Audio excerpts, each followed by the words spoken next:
Hey guys, Mike here, the Detroit Borg, with a look at the Samsung Galaxy S4 Mini. So this is sort of a miniaturized version of the very popular Galaxy S4. So the Galaxy S4 is a 5-inch phone. This is a 4.3-inch phone, so it's kind of iPhone 5 in size and form factor. Now this isn't exactly like the S4, it doesn't have the specs of the S4, but has similar design and features. So we're going to take a look at the differences. Now in terms of specs, we have a 1.7 gigahertz dual-core processor, so that's in contrast to the 1.9 quad-core or the octa-core you get with the Galaxy S4. We also have 8 megapixel autofocusing camera, which is capable of recording video at 1080p at 30 frames per second, so it's kind of like GS3 territory there. We get 1.5 gigs of RAM versus the 2 gigs in the Galaxy S4. We also get our 4.3-inch Super AMOLED screen. We'll talk about resolution when we unbox it. We have NFC. We also have a built-in FM radio. We have a 1900 milliamp hour battery.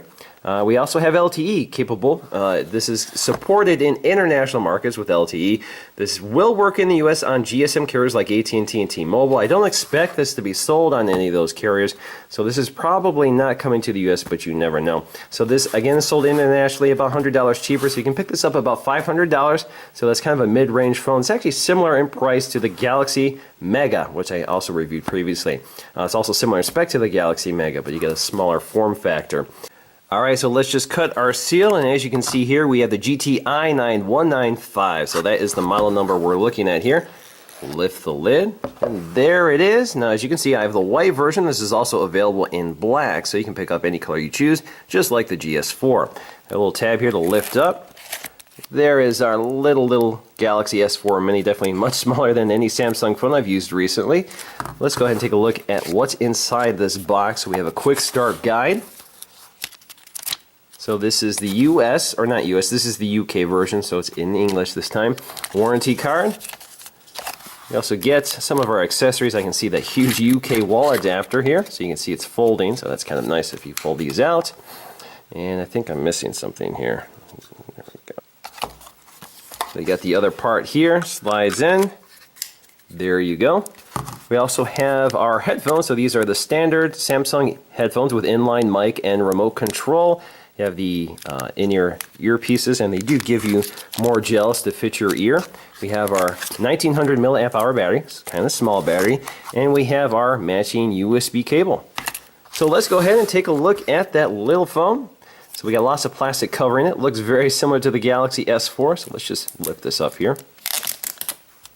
There you go, very shiny white plastic. It's got that same texture of the Galaxy S4. You can kind of see that weave or grid texture. On the front, same story here, so let's lift up the protector.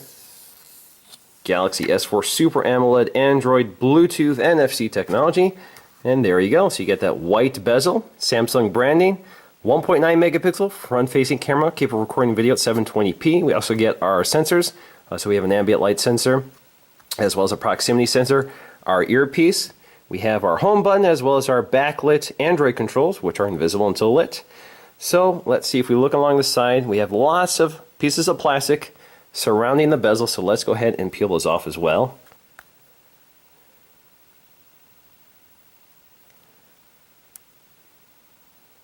Alright, so there we go. We got the last piece of plastic. Now around the camera we don't see a piece of plastic like you got with the Galaxy S4, so nothing to peel off there. So let's just take a quick look around here so you can see our power button in the traditional Samsung position. We have our thumb port for popping off the back panel. We have a headphone, or actually that's our IR blaster. That's the headphone jack. That is the microphone. So this does have the IR blaster we're familiar with now with the Galaxy S4 and every other Samsung device. We have our volume rocker up and down. We have our micro USB port, another microphone down here. And we have our speaker grill down here. So it's exactly like a miniaturized version of the Galaxy S4 full size. So same story here, LED flash in the same position, speaker in the same position, all the ports in the same position, same design with that metal bezel, or plastic simulated metal bezel, same ports on the top, IR blaster, microphone, headphone jack, same volume rocker, just shrunken down a bit, and same with the sleep wake button on the side. Alright, so let's crack open this phone. So we're going to peel off this back cover. Pops right off. So there you go. It's pretty much all battery in this case. The phone is so tiny. And you can also see that the micro SD card slot, so this is capable of holding up to 64 gig micro SD cards, as well as our SIM slot right here. So it's underneath the battery. You can see our battery contact points up here. So let's go ahead and install our battery. Just going to drop it in, pop it into place. Now another thing you're missing here is a LED notification light, so that's usually positioned over here. You'll find that on the GS4 5-inch as well as phones like the Galaxy Mega. Alright, so let's just go ahead and boot this up for the first time. A little vibration. Galaxy S4 Mini GTI 9195.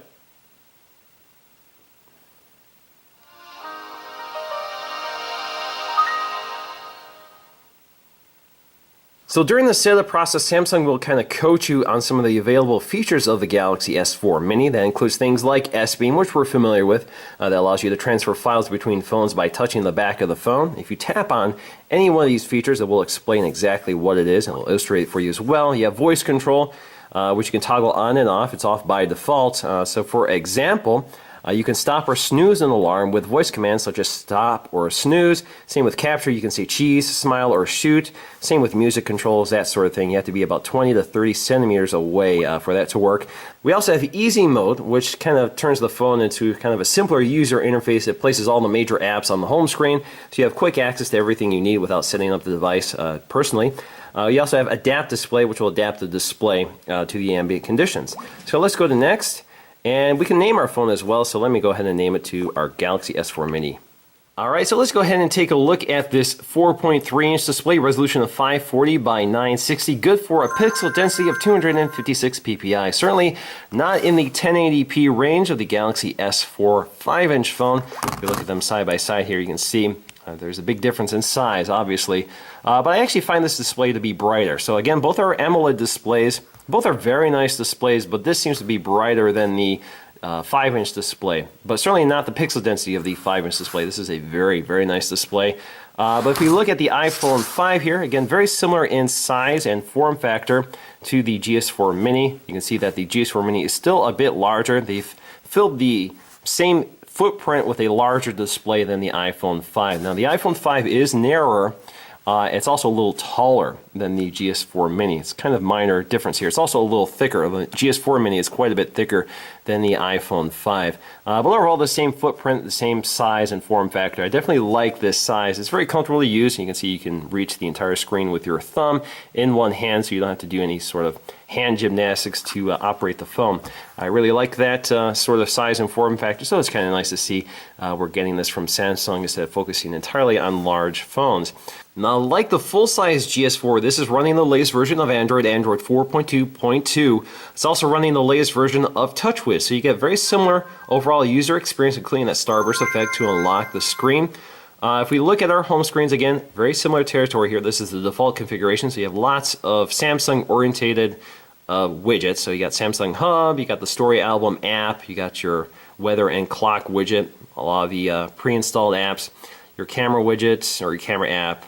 There you go. So you got lots and lots of them. You can use that little scroller here. You can edit them just by pinching out. You can change which one is the home screen. You can delete them. That sort of thing. So it's all pretty familiar territory here. If we go to your apps here, you can see the apps that Samsung has included.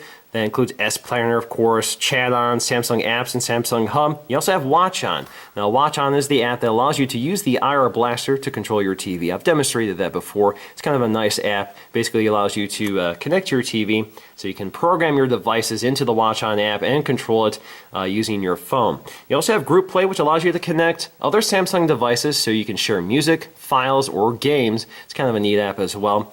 We have S-Translator, which translates text in real time, works pretty well, so you can both speak it and write text, and it'll translate for you. It's kind of nice if you're traveling. You have an FM radio here, which is kind of different. We don't have that on the full-size GS4, and you have also lots of other Google apps, such as YouTube, Play Music, Maps, and Google Chrome, of course. We also have Dropbox, Flipboard, TripAdvisor, Voice Search, which is Google's Voice Search, Samsung Link, and the Story Album app. Now, what you don't have here that you get with the GS4 is S Health, so that's missing here as well. Now, in terms of feature set, this is pretty familiar territory here. We do have lock screen widgets, which are turned off by default, and I'll show you how to enable those under settings. Again, this is Android 4.2, so we have our drop-down menu here with our expandable notifications. We have our widgets up here, which is a very TouchWiz sort of thing to do. We can also use that two-finger gesture to bring down our quick settings. So you can see the quick settings actually reveals some of the differences between the 5-inch model and the Mini. So let's go to our quick settings here, and you can see some of the things that are missing here. So for example, air view and air gesturing not available on the S4 Mini. We also don't have smart pause or smart scroll on the S4 Mini. We do have smart stay, so smart stay technology uses the camera here to monitor your eyes. So it knows whether you're looking at your phone or not, and will either prevent the phone from going to sleep or allow it to go to sleep. So that's a feature we're pretty familiar with now that it actually debuted with the GS3 a while ago. So unfortunately, even though it has the GS4 name, it doesn't have some of the hallmark GS4 features that I think we've come to expect with the GS4. So that's kind of unfortunate here. So that's something to keep in mind. Now, as always, we have our Android controls down here. So we have our menu button, which again is contextual. We have our back button, and we have our home button. Some of these have dual functions. So for example, if we tap and hold the menu button, it gets us to Google Now. What's the weather like tomorrow in Detroit? Tomorrow's forecast for Detroit is 79 degrees and partly cloudy. All right, now the home button also has a few functions here. So if we tap and hold that, it gets us to our app launcher here. So these are all of our recent apps, and we can quickly jump to any one of them just by tapping on them or swipe them out of the way. We can also clear all of them just by hitting that. Get us back there. We can go to Google Now as well. Brings us to Google Search. And if we go back here to our System Manager here, so you can see our active apps. We can end individual apps. We can go to downloads, RAMs. You can see how much RAM we have left running, and we can see our storage capacity. Now you can also double tap the home button to get to S-Voice. What's the weather like tomorrow in Detroit?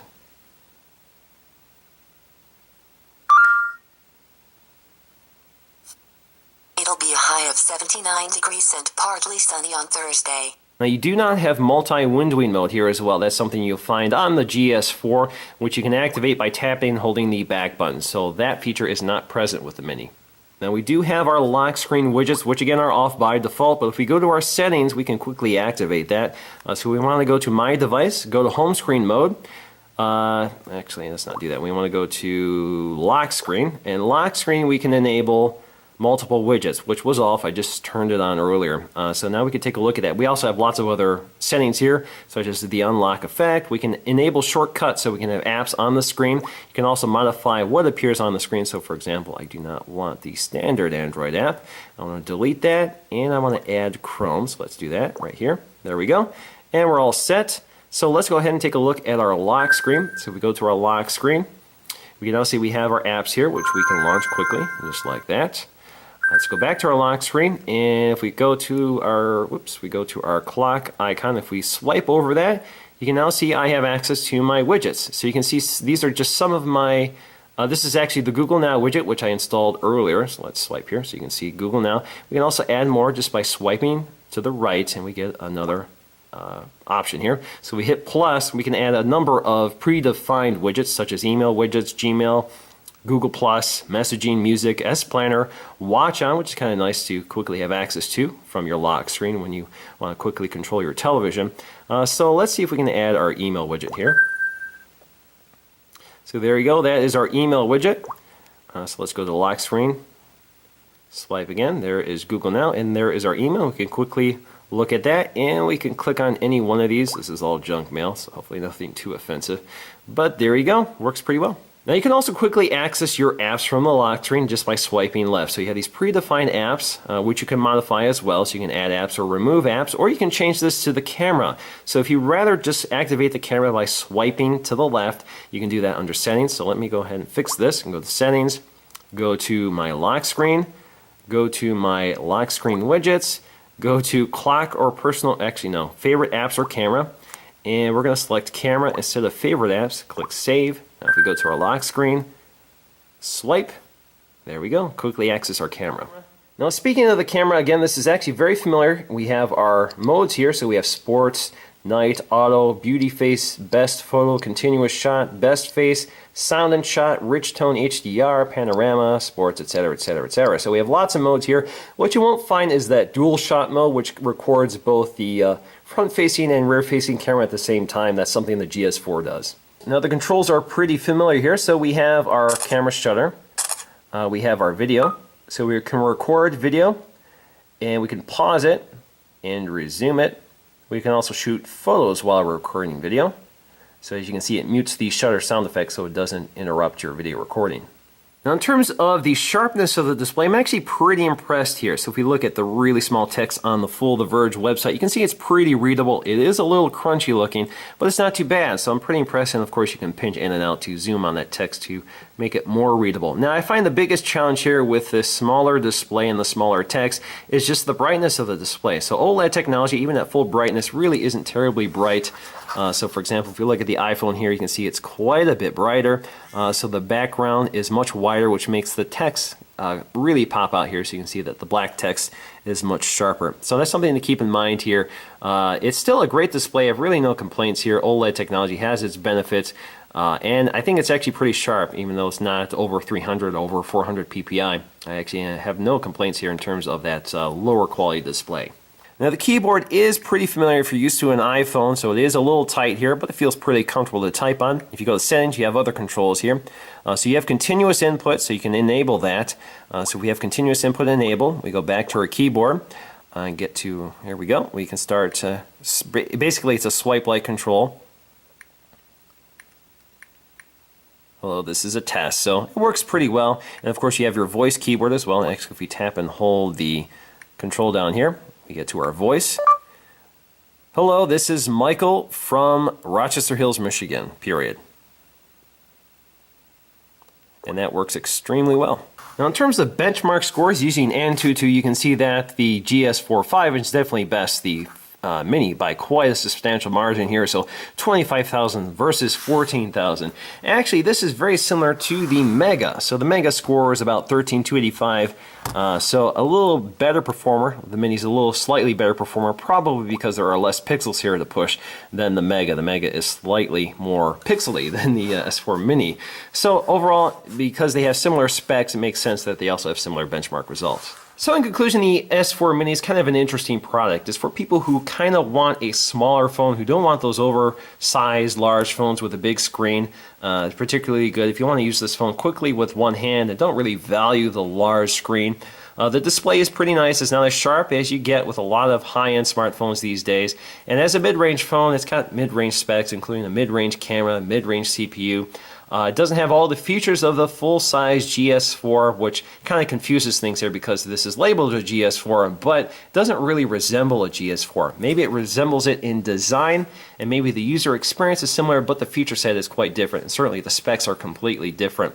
So it's called a GS4 Mini, but really it's its own product. It's still a mid-range phone. It would be nice if we had a phone this size with full high-end specs. So it'd be nice if the GS4 Mini actually resembled the GS4 in specs, but had the smaller form factor. Not everybody likes a large screen, so that's a consideration here. That's why the iPhone 5 is still only 4 inches. It's why a lot of people still prefer that size instead of going to the 5-inch phones we're getting nowadays. So definitely, I like this phone. I wish the specs were a little bit better. I wish the camera was a little bit better. I wish the screen was a little sharper resolution. But I'm pretty impressed overall for the price.